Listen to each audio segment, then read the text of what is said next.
Wala nang 10 araw ang natitira bago ang off-season. Halos lahat ng team ngayon abala na sa free agency at possible player sa trade market. Ang Brooklyn Nets, Timberwolves at Bulls nauna na sa 3-team trade kaugnay itong si Randle at number 28 pick papuntang Brooklyn Nets. Nakuha naman ng Bulls itong si Claxton. Nakuha ng Wolves yung number 33 pick ng Bulls. Sa bagong report naman mismo ngayon ni Shams, tapos na ang usapang trade dito kay Giannis. Literal na binuhos ng Miami Heat yung buong asset at role player nila para lang makuha si Giannis Ginamit nila sila Tyler Hero, Kelly Oubre, Jaime Jaquez Jr., Caparas, 3 first round pick kasama yung number 13 pick sa 2026 draft, isang pick swap at isang second round pick. Yan yung ginamit ng Miami Heat para lang makumbinsi ang Bucks na ibigay itong si Giannis, at mukhang hindi sila nagkamali sa package na yan dahil ngayon malinaw na nakuha na nila itong dream superstar ni Pat Riley, at mukhang hindi naman kasi talaga talo ang Bucks sa package na yan. Malaking rebuilding din yung inaasahan ngayon sa roster nila. Nagbigay ang Boston ng package na nakasentro si Jaylen Brown, habang ang Miami naman nag-offer ng kombinasyon ng batang asset at maraming draft picks Kaya sobrang naging interesado yung Bucks. Malaki ang market talaga ng Miami kay Kelly Oubre at Jaime Jaquez Jr. Isa pa, may binigay silang proven scorer si Tyler Hero plus maraming first round picks. Hindi kailangan kumuha ng kontratang halos kasing-laki ng kay Jaylen Brown na parang may ipit lang rin kasi sila sa halos kasing laking contract ni Giannis. Yan yung dahilan kung bakit mas naging interesado ang Milwaukee sa package ng Heat. Eksakto para sa rebuilding plan Sumugal talaga itong si Pat Riley ngayon para sa championship run. Malinaw na yan talaga ang focus ng Heat ngayon.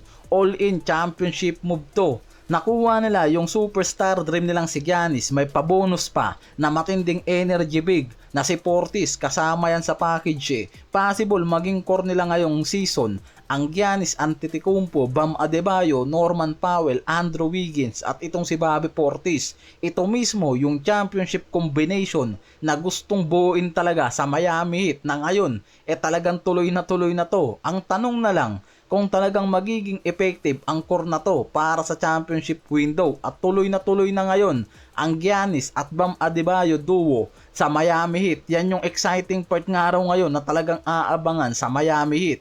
Si Trae Young nag-decline ng 49 million player option sa Wizards. Pinakabalam pala yung mga fans. Security at long-term commitment pala ang habol talaga niyan. Kung tinanggap niya kasi yung player option, 1 year lang ang magiging guaranteed contract niya. Possible maging unrestricted free agent siya ngayon sa 2027. May threat kung magkakaroon ng malalang injury pa. Sa bagong deal niya kasi, may guaranteed contract siya na aabot ngayon sa 212 million. Kaya na-secure siya ngayon ng Wizards at possible maging bagong franchise player sa future.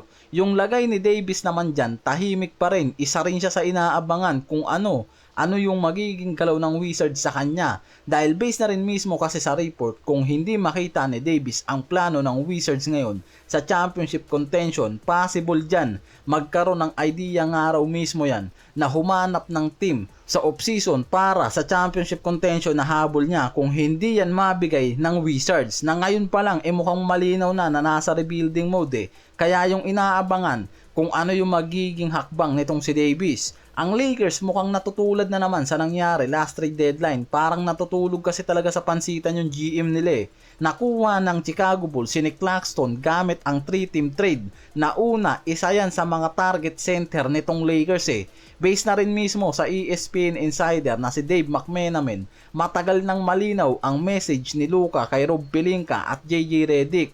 Kailangan niya ng elite center o list center.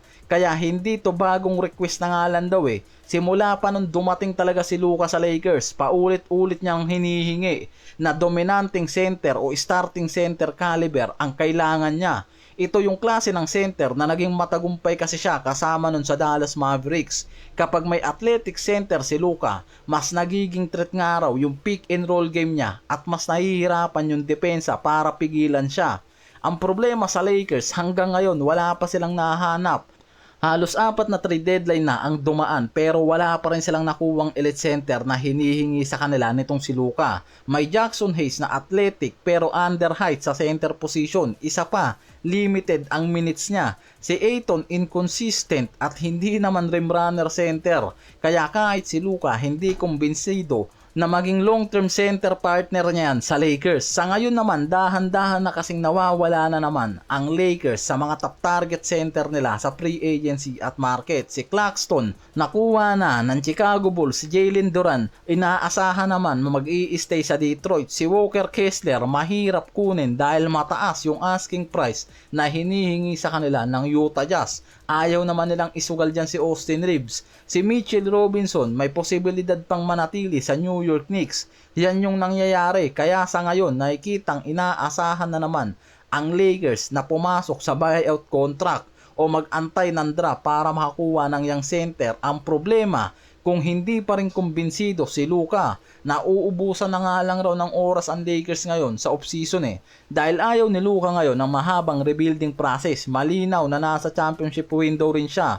Habol nila kasama si LeBron at Reeves Matagal nang sinasabi ng Lakers camp na ang summer sa 2026 na to ang season nila para kumpletuhin ang roster sa paligid ni Luka. Ngayon, napaparating na ang offseason, wala pa ring malinaw na galaw ang Lakers at kung sino talaga ang target nila. Kahit kasi may draft picks ang Lakers tulad ng number 25 pick, may problema rin sila sa trade market. Sa report kasi, hindi ganun kataas ang interest ng mga teams ngayon sa mga asset nila kahit draft picks. Kaya kahit gusto ng Lakers kumuha ng elite center, hindi ganun kadaling makabuo ng package na magugustuhan ng ibang team.